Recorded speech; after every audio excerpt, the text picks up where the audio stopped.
بچے کا امتحان کیوں نہیں لیا اللہ نے؟ مطلب میرا یہ مین ہے کہ اللہ نے اسے عمر کیوں نہیں دی بالغ ہونے کی، اور اس کا ٹیسٹ کیوں نہیں لیا؟ جیسے ہمارا اللہ ٹیسٹ لے رہا ہے ویسے اس کا ٹیسٹ کیوں نہیں لیا؟ اللہ نے آلریڈی ڈیسائیڈ کر لیا کہ میں اسے موت دے دوں گا اچھا، آپ یہ 3 چاہتے سال کی ہیں عمر کہ میں۔ آپ کو بھی بچپن میں مر جانا چاہیے تھا؟ ہاں اوکے، تو یہ والا کنسیشن اور یہ خصوصیت آپ ہی کی کیوں ہے؟ ساری دنیا کو بچپن میں مر جانا چاہیے تھا؟ جی مفتی ہاں صاحب بھائی، السلام اوور علیکم۔ تھنکر۔ وعلیکم السلام۔ تو مفتی صاحب میں ابھی مسلمان ہی ہوں، اور جو میرا جو کوشچن ہے، میری آواز آ رہی ہے؟ جی جی آ رہی ہے۔ تو میرا پہلا سوال، میرا جو مین سوال ہے اس سے پہلے میں آپ سے 2 سوال پوچھوں گا۔ پہلا سوال یہ ہے کہ میرے خیال اللہ سے کی مین لکھی سوال ہوئی ہی پوچھ موت لیں، سے پہلے، مین سوال پہ آ جائیں سیدھا، اتنی اوور نہیں تھنکنگ نہ یہ ایک ڈاؤٹ کریں۔ ہاں، نہیں، چھوٹا کوشچن، کیول ایک لائن کا جواب ہے کیول، تو وہ پوچھ لو ایک بار کہ اللہ کی لکھی ہوئی موت سے پہلے انسان مر سکتا ہے؟ سیدھے سوال پر آئیں، سیدھے سوال پہ۔ یہ پہلا چھوٹا والے سوال پھر بڑے والے سوال، اس سے کوئی فائدہ نہیں ہے، ایکچوئل سوال کریں۔ جو میرا مین سوال ہے وہ یہ ہے کہ اللہ سب کا ٹیسٹ لے رہے ہیں، اور اکارڈنگ ٹو اسلام جو نابالغ عمر میں جو بچے یا بچے مر جاتے وہ سیدھا جنت میں جائے گے کیونکہ وہ ابھی نابالغ ہے۔ بٹ اکارڈنگ ٹو اسلام موت دینے والا اللہ نے آلریڈی ڈیسائیڈ کر لیا کہ میں کس کو کب موت دوں گا اس دنیا میں بھیجنے سے پہلے۔ تو اس بچے نے ایسا کچھ کاس کیا نہیں، اللہ نے اسے موت دے دی، اب اس کے روح ڈائریکٹ جنت میں، بٹ مجھے تو یہاں پہ ٹیسٹ دینا پڑ رہا ہے، تو یہ میرے ساتھ ناانصافی نہیں ہوئی؟ ٹھیک، اچھا ایک بات بتائیں کہ جو بچہ بچپن میں چلا گیا، چلو وہ تو جنت میں چلا گیا، ٹھیک ہے، اس کے والدین، ان کا کیا ہوگا؟ ان کا کچھ نہیں ہوگا۔ یہ تو ان کا ٹیسٹ ہوا نا۔ نہیں یہ بات ٹھیک ہے، لیکن میری یہی بات جو ٹھیک ہے، بات، یہ بات ٹھیک نہیں، یہی بات ٹھیک ہے، چونکہ ٹیسٹ کے لیے، ٹیسٹ کس طریقے سے ہوتا ہے؟ یا تو انسان کی زندگی میں کوئی مصیبت آئے تو اس سے یہ مطالبہ کیا جاتا ہے کہ وہ صبر کرے، یا اس کی زندگی میں کوئی خوشی آئے تو اس سے مطالبہ کیا جاتا ہے کہ وہ شکر ادا کرے۔ تو مصیبت کے لیے کوئی یہ تو ہے نہیں کہ بھائی بس یہ والی اس لسٹ میں لکھی ہوئی مصیبت آئیں گی، فلاں والی مصیبتیں نہیں آئیں گی، یہ تو پاسبل نہیں ہے، ہر طرح کی مصیبت آ سکتی ہے۔ تو ایک بچہ جو بچپن میں مر گیا، اس کی روح تو چلو جنت میں جائے گی، وہ بھی جنت میں جائے گا، لیکن اگر والدین صبر کریں گے تو وہ بھی جنت میں جائیں گے۔ یہ والدین کا امتحان ہے، بچے کا امتحان نہیں ہے۔ میرا سوال بھی تو یہی ہے نا، بچے کا امتحان کیوں نہیں لیا اللہ نے؟ مطلب میرا یہ مین ہے کہ اللہ نے اسے عمر کیوں نہیں دی بالغ ہونے کی، اور اس کا ٹیسٹ کیوں نہیں لیا؟ جیسے ہمارا اللہ ٹیسٹ لے رہا ہے ویسے اس کا ٹیسٹ کیوں نہیں لیا؟ اللہ نے آلریڈی ڈیسائیڈ کر لیا کہ میں اسے موت دے دوں گا اچھا، آپ یہ 3 چاہتے سال کی ہیں عمر میں۔ کہ آپ کو بھی بچپن میں مر جانا چاہیے تھا؟ ہاں اوکے، تو یہ والا کنسیشن اور یہ خصوصیت آپ ہی کی کیوں ہے؟ ساری دنیا کو بچپن میں مر جانا چاہیے تھا، ہے نہیں؟ اگر اللہ انصاف کرتا تو یہی ہونا چاہیے تھا۔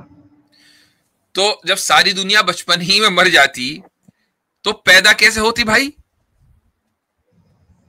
ہر آدمی تو بچپن میں مر نہیں گیا، حضرت آدم کو بھی بچپن ہی میں بس پیدا ہوئے، بچپن میں ہی، یعنی وہ تو بڑے ہوتے ہی نا، بچپن حضرت تو میں سب بچپن نکل کس کا ہوتا پھر؟ بچپن ہوتا کس کا پھر اگر سب بچپن میں چلے جاتے؟ وہی تو پیدا کیسے ہوتے؟ یعنی یہ کوئی سوال خود سوچیں آپ تو ماشاءاللہ اوور تھنک کریں، تو تھوڑا اوور تھنک کریں کہ کیا یہ سوال معقول ہے؟ یہ سہولت صرف آپ کو کیوں ملے؟ حضرت آدم سے لے کر آخری بندے تک سب کو ملنی چاہیے، اور پیدا ہوتے ہی سارے مرے، اس وقت مرے جبکہ انسان کو موت کا کچھ پتا نہ ہو۔ بھائی 4-5 سال کے بچے کو بھی ڈر لگتا ہے، اس کو تکلیف ہوتی ہے، لیکن جو بچہ ماں کے پیٹ میں مر جائے اس کو تکلیف ہوتی ہے نہیں، کسی کو کیا پتا؟ تو سب کو ماں کے پیٹ میں مرنا چاہیے، پھر ماں کہاں سے آئی؟ نہیں میں سمجھ گیا، یہ تو تھوڑا میں نے غلط بول دیا، لیکن پھر یہ بھی تو ہو گیا نا، پھر اللہ نے اسے ڈائریکٹ جنت کیوں دی، ہمیں کیوں نہیں دی؟ اسی لیے کہ اللہ تعالی کسی کے ذریعے کسی دوسرے کا امتحان لیتا ہے۔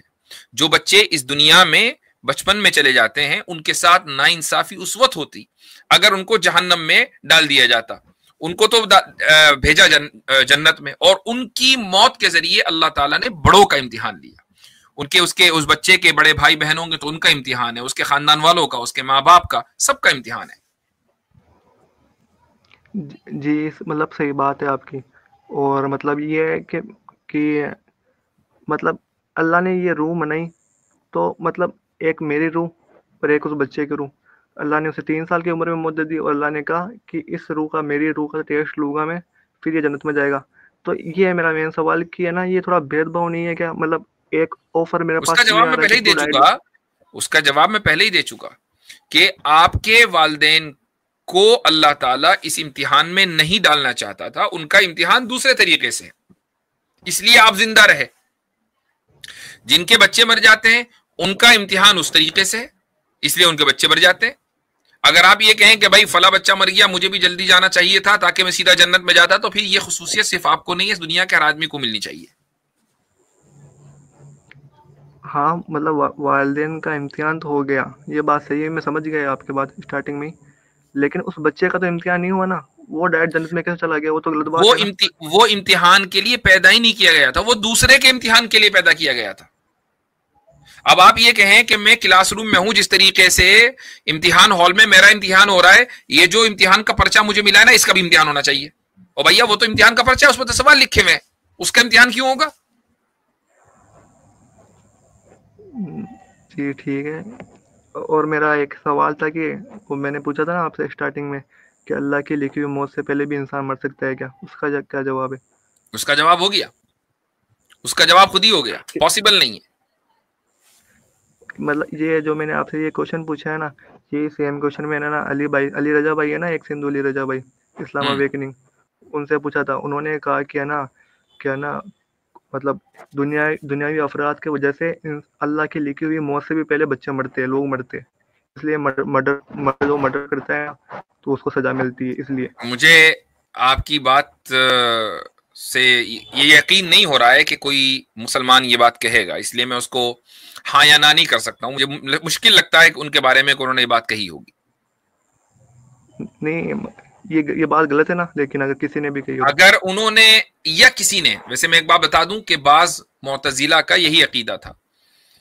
میں یہ نہیں کہہ رہا ہوں کہ یہ علی رضا خرم نے یہ بات کہی ہے، آئی ڈونٹ نو، میں ان کے بارے میں کوئی کامنٹ نہیں کر رہا ہوں، لیکن معتزلہ کا یہ عقیدہ تھا کہ اللہ تعالیٰ کی لکھی ہوئی موت سے پہلے موت آ جاتی ہے اگر اس انسان کا قتل وتل ہو جائے، اور اسی وجہ سے اس قاتل کو سزا ملتی ہے.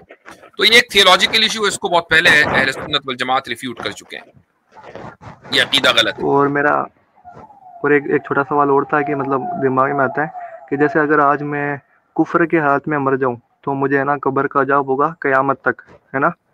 اور جو لوگ قیامت کے دن مریں گے کیا انہیں قبر کا عذاب ہوگا؟ جو لوگ قیامت کے دن مریں گے کیا انہیں قبر کا عذاب ہوگا؟ قبر کے عذاب سے بڑھ کر قیامت کا عذاب ہے بھائی، انہیں چھوٹے عذاب کی کیا ضرورت ہے؟ بڑا عذاب وہیں شروع ہو جائے گا اسی دن. ذرا تصور کریں کہ ایک آدمی زندہ ہو اور اچانک آسمان اس کے سر پہ گر پڑے، ٹھیک ہے، زمین نیچے سے نکل جائے اور ہر طرف آگی آگ ہو اور سونامی اس کے اوپر آ رہا ہو، ہے نا؟ تو اس سے بڑھ کر اور کیا عذاب ہے؟ مطلب ہے نا، مطلب جس کو بڑا عذاب ہو رہا ہے اسے چھوٹے عذاب کی کیا ضرورت ہے؟ یہ تھوڑا سننے میں ایسا عجیب سا لگتا ہے اور لوپ ہول لگتا ہے، مطلب یہ کچھ گڑبڑ ہے سے. کیسے؟ یعنی آپ اس کو کہہ رہے ہیں کہ نہیں تو قیامت کے دن قیامت کی ہولناکیوں سے مرا ہے، تجھے چھوٹا والا عذاب بھی ہونا چاہیے. وہ اتنا خطرناک عذاب دیکھ رہا ہے اپنی آنکھوں سے، ایسا دہشتناک واقعہ دیکھ رہا ہے، منظر دیکھ رہا ہے جو قبر میں لیٹا ہوا نہیں دیکھ رہا.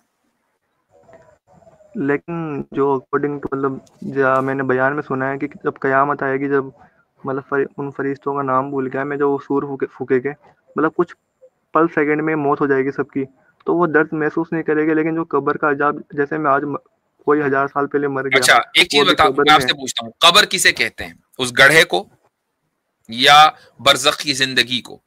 جب ہم یہ کہتے ہیں نا قبر کا عذاب، تو اس گڑھے، قبر سے مراد وہ گڑھا نہیں ہوتا کہ جس میں انسان کو دفنایا جاتا ہے، اس سے مراد وہ زندگی ہوتی ہے، ٹیمپریری زندگی، جو دوبارہ زندہ کیے جانے سے پہلے کی ہے، اس کو برزخ کی زندگی بولتے ہیں. تو جو آدمی قیامت کے دن مرے گا، وہ 1 سیکنڈ میں مرے کہ 1 گھنٹے میں مرے اللہ تعالیٰ جانتا ہے. اس کے بعد وہ دوبارہ 1 سیکنڈ کے اندر زندہ نہیں ہوگا، بلکہ بعض روایات میں آتا ہے کہ 40 سال کے بعد دوبارہ سور پھونکا جائے گا، تو اس کے بعد پھر جتنے مردے ہیں وہ سارے زندہ ہو جائیں گے. تو جو قیامت کے دن مرے ہیں وہ بھی، ان کی بھی تو برزخ کی زندگی ہوگی نا، تو اس برزخ کی زندگی میں ان کا عذاب ہوگا اگر وہ کفر کی حالت میں مرے.